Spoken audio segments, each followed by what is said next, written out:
தமிழ்நாடு அரசியல் களத்தில் தவேக அரசு அமைந்த 2 மாதங்களில் கூட்டணிக்குள் பூசல் வெடித்திருக்கிறது. எங்கள் ஆதரவை திரும்ப பெற்றால் ஆட்சி கவிழும் என்று விடுதலை சிறுத்தைகள் கட்சி தவேகவுக்கு ஓப்பனாகவே எச்சரிக்கை விடுத்துள்ளது.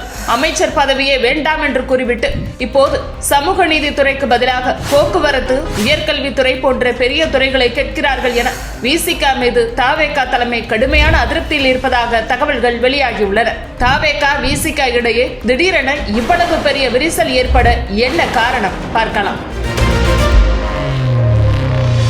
கடந்த மே 10ஆம் தேதி கூட்டணி கட்சிகளின் ஆதரவோடு விஜய் முதலமைச்சராக பொறுப்பேற்றார். தொடக்கத்தில் விசிக வெளியிலிருந்து ஆதரவு கொடுப்பதாக அறிவித்தாலும் முதலமைச்சர் விஜய் நேரடியாக பேசியதால் வன்னியரசு அவர்கள் சமூக நீதித்துறை அமைச்சராக பொறுப்பேற்றார். ஆட்சி அதிகாரத்தில் முதல் முறையாக விசிக பங்கேற்றுள்ளதால் அக்கட்சியினர் உற்சாகமாக இருந்தார்கள். அமைச்சரவையில் இடம் பிடித்த நிலையில் அதிகாரிகள் இடமாற்றம் முதல் அனைத்திலும் திருமாவளவனின் கோரிக்கைகள் உடனுக்குடன் நிறைவேற்றப்பட்டன. இதனால் சமூக நீதி போன்ற சிறிய துறையை கையில் வைத்திருக்கும் போதே இவ்வளவு பவர் கிடைக்கிறது என்றால் பெரிய துறை கிடைத்தால் எவ்வளவு நன்றாக இருக்கும் என்ற ஆசை சிறுத்தைகள் மனதில் துளிர்விட போக்குவரத்து அல்லது உயர்கல்வி போன்ற பெரிய துறைகளை தாருங்கள் என விசிக தரப்பு கேட்க தொடங்கியுள்ளது. இதை கேட்டு தவேக தலைமை அதிர்ச்சி அடைந்துள்ளது. மோதல் இதோடு நிற்கவில்லை. விசிக அமைச்சரவையில் சேரும் போதே அவர்களுக்கு 2 வாரிய தலைவர் பதவிகள் தருவதாக அமைச்சர் ஆதவ் அர்ஜுனா தரப்பில் உத்தரவாதம் தரப்பட்டது.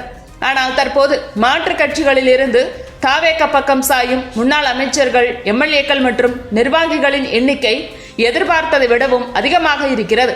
இன்னும் 5 எம்எல்ஏக்கள் வருவார்கள் என்று தவேக எதிர்பார்ப்பதால் அவர்களுக்கு முக்கிய பொறுப்புகளை கொடுக்க வேண்டிய தேவை உருவாகியுள்ளது.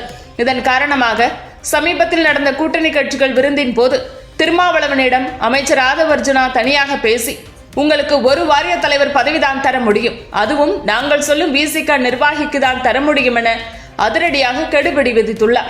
வேறு வழியின்றி இதற்கு திருமாவளவன் சம்மதித்தாலும் விசிக தரப்பில் பெரும் அதிருப்தி ஏற்பட்டுள்ளது. இதற்கிடையே தொலைக்காட்சி நேர்காணல் ஒன்றில் பேசிய திருமாவளவன், நாங்கள் நினைத்தால் எப்போது வேண்டுமானாலும் அமைச்சரவையில் இருந்து வெளியே வருவோம் என பேசி சமூக வலைதளங்களில் விவாதத்தை கிளப்பினார்.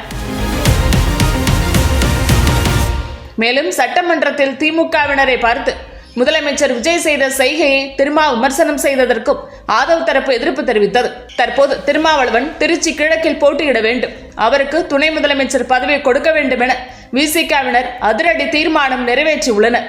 இதனால் கடுப்பான ஆதவ் அர்ஜுனா தரப்பு விசிகவை தொடர்பு கொண்டு திருமாவளவன் தொடர்ந்து அரசுக்கு எதிராக பேசி வருகிறார், ஆதரவை திருப்பி வாங்க வேண்டுமானால் வாங்கிக் கொள்ளலாம், விரைவில் திமுக கூட்டணியில் இருந்து வெளியேறிவிட்டோம் என அதிகாரப்பூர்வமாக அறிவிப்பதோடு தவேக அரசுக்கு எதிராக பேசுவதை நிறுத்த வேண்டும் என கடுமையாக பேசியுள்ளனர். இதனால் கொதித்தெழுந்த விசிகவினர் இன்றைக்கு தவேக ஆட்சி தொடர்வதற்கு காரணமே நாங்கள் தான், எங்களுடைய ஆதரவை திரும்ப பெற்றால் ஆட்சி கவிடும், ஆதவும் அமைச்சர் இல்லை என்பதை மனதில் வைத்து பேச வேண்டும் என ஆக்ரோஷமாக பதிலடி கொடுத்துள்ளனர். ஆட்சியிலும் பங்கு, அதிகாரத்திலும் பங்கு, தமிழ்நாடு அரசியல் வரலாற்றை மாற்றி எழுதுவோம் என்ற முழக்கத்தோடு ஒரு பிரம்மாண்ட கூட்டணியை அமைத்து ஆட்சி நிர்வாகத்தை வழிநடத்த தொடங்கியது தமிழக வெற்றி கழகம். ஆனால் ஆட்சி பொறுப்பேற்ற 2 மாதங்களில் அவர்கள் முன்வைத்த அதே அதிகார பகிர்வுதான் இப்போது தவேக அரசுக்கு ஆகப்பெரும் தலைவலியாக மாறி இருக்கிறது. ஆதரவு கொடுத்த கூட்டணி கட்சிகளுக்குள் எழுந்துள்ள இமாலய பதவி ஆசைகள் ஒருபுறம், தங்களை நம்பி அதிமுகவிலிருந்து அணிவகுத்து வரும் மூத்த தலைவர்களுக்கு பதவிகளை வாரி வழங்க வேண்டிய கட்டாயம் மறுபுறம் என சொந்த கட்சிக்குள்ளும் கூட்டணிக்குள்ளும் கடுமையான மனக்கசப்புகள் அரங்கேற தொடங்கியுள்ளன. பெரிய துறைகளுக்கான மல்லுக்கட்டு, வாரிய தலைவர் பதவிகளில் குறைப்பு, ஆதரவை விலக்கினால் ஆட்சி கவிழும் என்ற விசிகவின் பகிரங்க எச்சரிக்கை என தவேக விசிக கூட்டணிக்குள் நடக்கும் இந்த மல்யுத்தம் தமிழ்நாடு அரசியல் களத்தில் பெரும் பூகம்பத்தை ஏற்படுத்தியுள்ளது. இந்த உட்கட்சி மோதலால் விஜய் அரசு நீடிக்குமா அல்லது கூட்டணி உடையுமா என்பதை பொறுத்திருந்து பார்க்கலாம்.